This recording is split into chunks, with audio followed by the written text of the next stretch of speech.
This channel does not promote any violent, harmful, or illegal activities. All content provided by this channel is meant for an educational purpose only.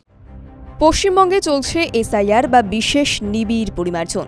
আর এতদিনে নিশ্চয়ই আপনার বাড়িতে SIR এর form দিয়ে গিয়েছে আপনার এলাকার বিএলও, কিন্তু ফর্ম কিভাবে ফিল আপ করবেন আপনি তা বিএলও যা বুঝিয়েছেন সেটা বেমালুম ভুলে গিয়েছেন আপনি। হয়েছে তো এমন কিছু আপনি একা নন, অনেকের সঙ্গেই হচ্ছে। বিএলওর দিয়ে যাওয়া এনুমারেশন ফর্মে 3টে ভাগ রয়েছে। একটি একদম উপরের ভাগ, যেখানে নির্বাচকের নাম, তার এপিক নাম্বার, ঠিকানা দেওয়া রয়েছে, তার ভোটার কার্ডের ছবিটিও রয়েছে। একই সঙ্গে রয়েছে তিনি যে কেন্দ্রে ভোট দেন সেই কেন্দ্রের বিস্তারিত তথ্য। এর পরের সারি ফিল আপ করতে হবে আপনাকে। সেখানে ওই ভোটারের জন্ম তারিখ, আধার নাম্বার, অভিভাবকের নাম, তার এপিক নাম্বার সহ একাধিক বিষয় রয়েছে। এখানেও সমস্যায় পড়ছেন না কোনো ভোটার। সমস্যা তৈরি হচ্ছে এর পরের অংশটা নিয়ে। এই অংশের আবার দুটো ভাগ।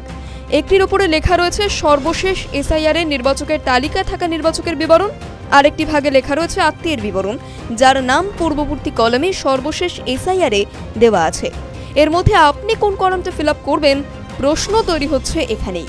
দাঁড়ান, তাহলে স্পষ্ট করে বুঝিয়ে বলি।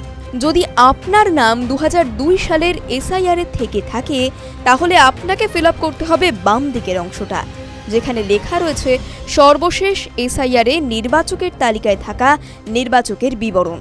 আর যদি আপনার নাম 2002 সালের তালিকায় না থাকে, তাহলে আপনাকে ফিল আপ করতে হবে ডান দিকের অংশটা, যেখানে লেখা রয়েছে আত্মীয়ের বিবরণ, যার নাম পূর্ববর্তী কলামে সর্বশেষ এসআইআর এ দেওয়া আছে। আপনার নাম যদি 2002 এর তালিকায় থাকে, তাহলে কোনো চিন্তা নেই, সেই তালিকা অনুযায়ী আপনাকে ফর্মের ওই অংশটি ফিল আপ করতে হবে। আর যদি না থাকে, তাহলে আত্মীয়ের বিবরণ কিভাবে ফিল আপ করবেন জানেন?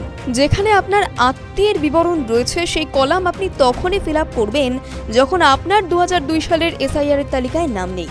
সেই ক্ষেত্রে আগের এসআইআর এ থাকা আপনার বাবা, মা বা স্বামী বা স্ত্রীর নাম দিয়ে ফিল আপ করতে পারেন। এই ক্ষেত্রে নামের জায়গায় আপনার সেই আত্মীয়র নাম লিখতে হবে। এপিক নাম্বারে লিখতে হবে ওই আত্মীয়ের ভোটার কার্ডের নাম্বার, যা রয়েছে 2002 সালের এসআইআর তালিকায়। এই ভাগে পুরোটাই 2002 সালের তথ্য অনুযায়ী করতে হবে। এরপরে রয়েছে আত্মীয়ের নাম, অর্থাৎ আপনি যে আত্মীয়ের নাম দিয়েছেন এখানে তার আত্মীয়ের নামটা লিখতে হবে।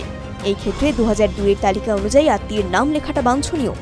এরপর আপনার আত্মীয়ের সঙ্গে তার আত্মীয়ের সম্পর্ক লিখতে হবে আপনাকে, আর তার নিচে 2002 এর তালিকা অনুযায়ী আপনার আত্মীয়ের ঠিকানাও লিখতে হবে আপনাকে। আর এই ভাগ সঠিকভাবে ফিল আপ করে নিলেই হয়ে গেল। তবে একটা ছোট্ট ব্যাপার খেয়াল রাখতে হবে, এসআইআর এর ফর্ম ফিল আপ করার আগে আপনার সেই ফর্মের একটি ফটোকপি করে নিয়ে তারপর সেই ফটোকপিটিকে ফিল আপ করাই বাঞ্ছনীয়। TV9 Bangla digital.